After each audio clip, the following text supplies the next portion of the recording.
Hi, I'm Jeff Murrah. I want to welcome you to True Texas History, where today we are going to deal with one of those controversial areas of Texas history, the Gainesville's hangings of 1862.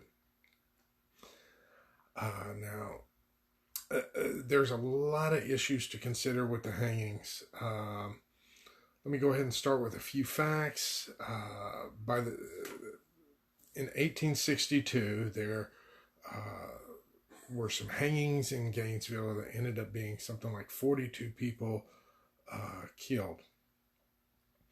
I believe that 40 were actually hanged and 2 tried to escape and ended up getting shot. Okay, now let's take a look at some of the background factors. I think that there are some issues with it that resonate even today, concerning mob violence slash vigilante mentality, because something had gone haywire in a community. Okay, first of all, let's go back to secession. When the vote to secession was taking place, some of the counties up there in North Texas along the Red River went ahead and voted to stay in the Union. This was Gainesville is located in one of those counties. So there was some question about the loyalty of these people going way back. Now, some other factors that go into it are that there were some conscription laws that went into effect in 1862 about able-bodied men needing to serve in the service.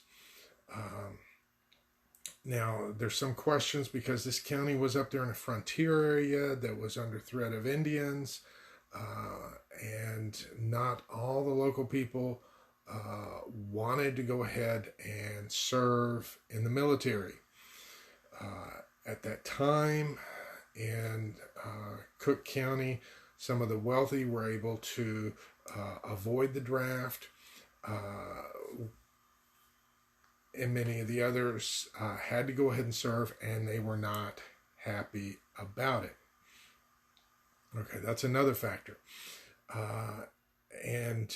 Keep in mind that the mindset of the people, not only in the South, but also in the North at the time, they didn't take kindly to some of the draft. The actual Civil War erupted in New York City with the draft riots, where people were going through the streets and killing other people and hanging folks and engaging in all kinds of mayhem because they didn't want to go along with the draft. So when that happened in Gainesville, it was not unheard of. Then you also had kind of a paranoid mindset that had developed because people were afraid that there was going to be another John Brown type raid. Now, keep in mind that things were crazy in Kansas, and John Brown was definitely one of those vigilantes that went out and he just killed all the members of one family. It's essentially, like the 1860s version of Charles Manson, and at least in the minds of Texans. And they were afraid that some of those nutcases from Kansas were going to be coming down here and stirring up that kind of trouble. So you have that to contend with as well. They say, well, gee, that's not that big a deal. Keep in mind that where Cook County is, it is closer from there to Kansas, where all this stuff was going down, than it was from Cook County to Austin, Texas. So it was a very real threat to them. You also had the constant threat of Indians because there had been some on the rampage. So you have war, you have Indians, you have the threats of mass murders coming down from Kansas. Um, and there had also been some military setbacks, and people were upset and they wanted somebody to blame it on. Um, so there were many factors that went into it as we head on into the trials. Now, I suspect that this reflected a mindset not just in Texas but in other parts of the country, because 1862 there was also the mass hanging in Mankato. I believe it's Minnesota or Michigan, somewhere up there, where 38 people were hung all at once. So, in the same year. Coincidence? I wonder. Okay.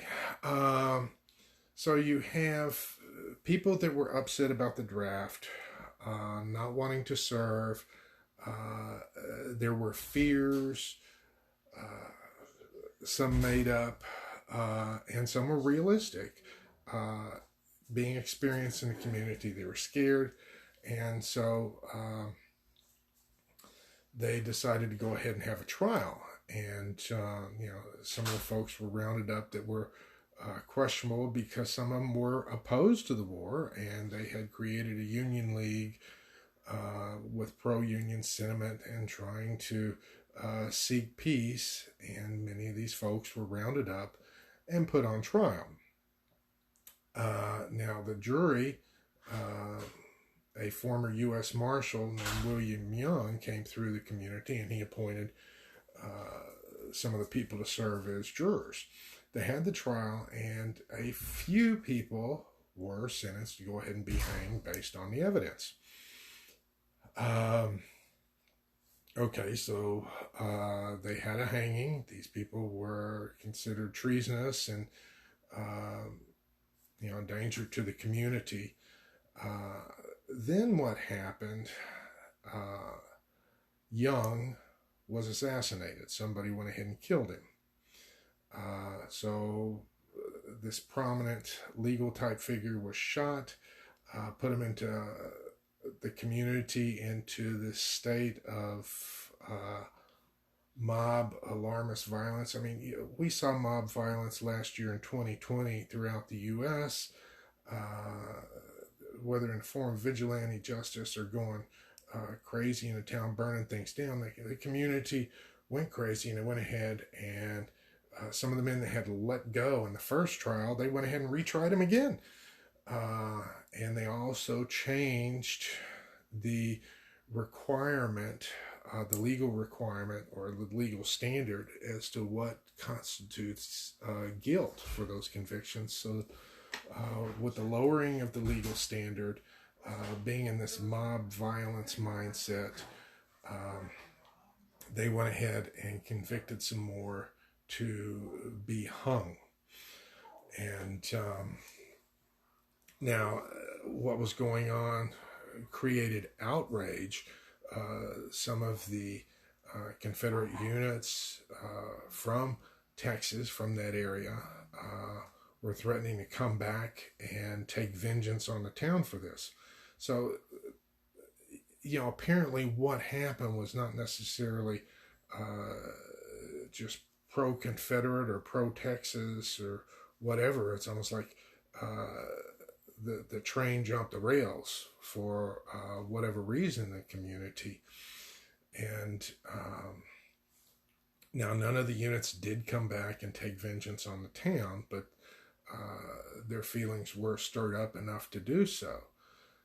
And unfortunately, some of the court records were hidden, whether intentional or unintentional, for roughly about 100 years. So it's one of those things that disappeared, and there's miscellaneous stories about what happened to the tree. Some say it burned down, some say it was destroyed, so that evidence is gone. But it has remained a source of a lot of controversy, a lot of debate.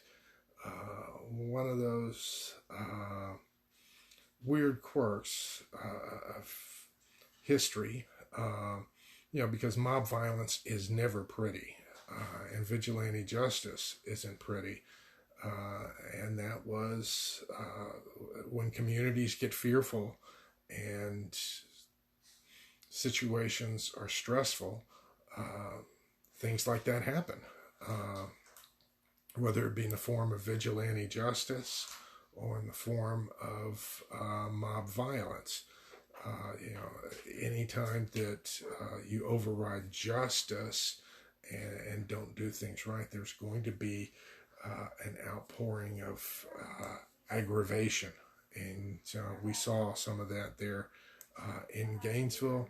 They were not handling the draft situation well. The people had some fears, and the fears needed to be addressed, and no one was addressing them. So there were many factors that went into it that you need to consider before you paint someone the good guy or the bad guy in the whole situation. And when you realize that you had this mass hanging in Gainesville, bear in mind that not everybody was hung all at once like you see the pictures of. That makes it look much worse than it was. They were done in groups. And you also had that mass hanging in Mankato. You got to wonder what was going on. And with Mankato, there were even more people scheduled to be hung. The 38 was a reduction from the original one there, and they had this huge, supersized gallows specially constructed for that event. Now that one usually gets brushed aside because they were Indians. No, they were human beings. And, the mob violence was affecting people up there as well as down here. But that hopefully explains some of what happened with Gainesville and some of what you need to go ahead and consider. It's almost like a perfect storm of a lot of bad things all happening at the same time. So feel free to leave your comments, questions down below. I'll be glad to get to them. And someone wrote to me yesterday about going ahead and trying to get some of these videos up on YouTube. I am making progress on that. Hopefully I'll have some announcements about that soon. So until later, until next time, vaya con Dios, my friends. Goodbye.